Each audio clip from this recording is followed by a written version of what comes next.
Colonel Wilkerson just told us that his sources told him that Netanyahu was on a private jet flying to Mar-a-Lago.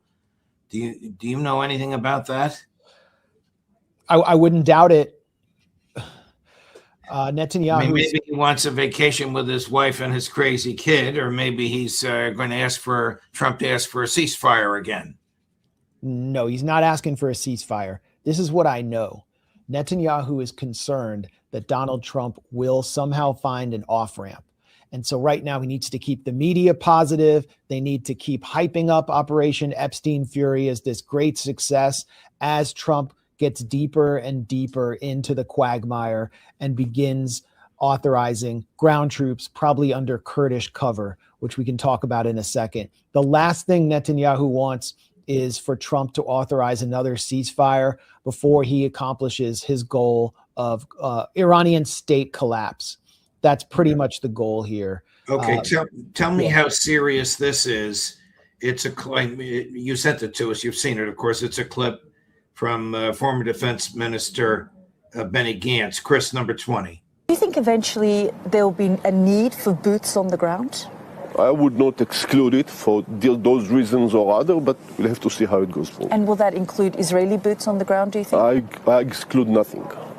We've been waiting for 47 years, and we came to a point with every necessary means should be taken in order to achieve our goals. What was...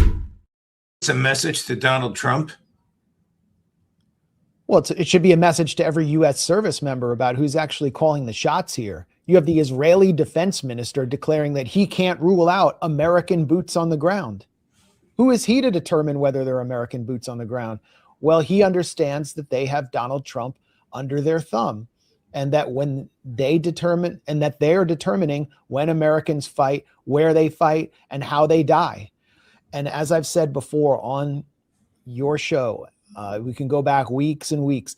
There's nothing that Netanyahu and the Israeli military intelligence apparatus that Benny Gantz represents than dead American soldiers in a bloody, costly ground war, because it will guarantee a U.S. presence in the region fighting Iran, and calls for revenge from the United States in what is now a very unpopular war. So Donald Trump, if you look very carefully and take a granular, detailed look at Donald Trump going back to, I don't know, the height of his campaign, which could have ended it, Butler, Pennsylvania. He was campaigning as a president of peace. He was denouncing regime change wars. Even Pete Hegseth had denounced regime change wars. And then there was this strange turning point where after Butler, Donald Trump was being fed phony reports by Israel that Iran was actually behind it. In fact, Netanyahu declared that Iran was behind the 2 assassination attempts on Donald Trump during a Fox News interview 1 week before Trump first bombed Iran with Operation Midnight Hammer. They've been figuring out a way to get into Donald Trump's head after getting into his bank accounts and fueling his campaigns with Miriam Adelson's money. And now, as Netanyahu has declared in Hebrew, his 40-year plan has been realized through Donald Trump. So Israel's been dictating this entire campaign, keeping Donald Trump on the straight path to war, encircling him with Israel-aligned advisors and handlers like Susie Wiles and Marco Rubio and Pete Hegseth. And now the moment has arrived, and they've duped him into believing that there was this easy solution where if he took out the Ayatollah, who was sitting in his office, he wasn't running and hiding like Netanyahu runs and hides, or like Trump ran and hid on the campaign trail after Butler taking decoy flights to hide from supposed Iranian hitmen.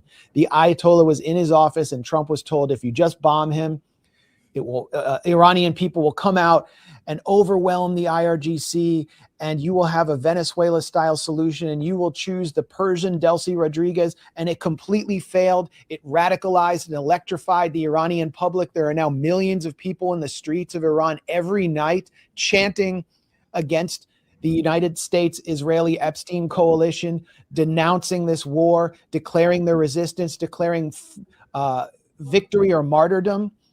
And the only way for Donald Trump to either lose face, Donald Trump either has to lose face and quit, or follow the Israeli agenda of constant escalation all the way to a ground war. The Israelis knew that was the path he would take as soon as he authorized the Ayatollah's liquidation.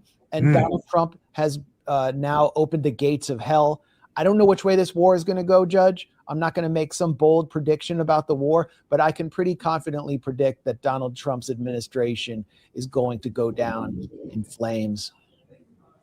Here's a fascinating clip, just a few hours old, NBC News on this topic with the Iranian foreign minister, Chris, number 15. Are you afraid of a U.S. invasion in your country? No, we are waiting for them. You are waiting for the U.S. military to invade, the ground troops? Yes, because we are confident that we can confront them, and that would be a big disaster for them. So you're saying that Iran is ready and willing to take on the U.S. military if there were to be ground troops? Well, we were ready for this war even more than the previous war. So you can see, the quality of our missiles, how much they are upgraded after the last war, because we learned lots of lessons. And we are prepared for any other eventuality, even, a ground invasion. So our soldiers are prepared for any scenario. When I said that we are waiting for them, it didn't mean that we are waiting for continuation of the war. No, but we have prepared ourselves to confront with any scenario, with any eventuality, any possibility, and we know that we can handle that. The Wax Museum Sculpture Men's Warehouse host seemed very stunned there by that response. I don't know who he was. Yeah, I mean, they're all the same guy, but it's like that's the attitude in the Trump administration too. Why wouldn't we just have a cakewalk all the way to Tehran if we send in ground troops? They don't seem to understand that this plays to Iran's strength, that tens and tens of thousands of Basij volunteers will sign up to confront them directly, that those people that are chanting in the streets don't want their country to fall to the Epstein coalition and will confront them directly. They don't understand.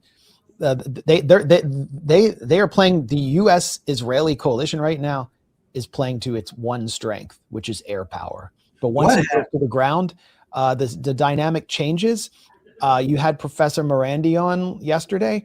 Ask him about the Battle of Khorramshahr when Iran recaptured a city from Saddam Hussein's forces and what that took. Ask him about the battles he fought in. Karbala 2.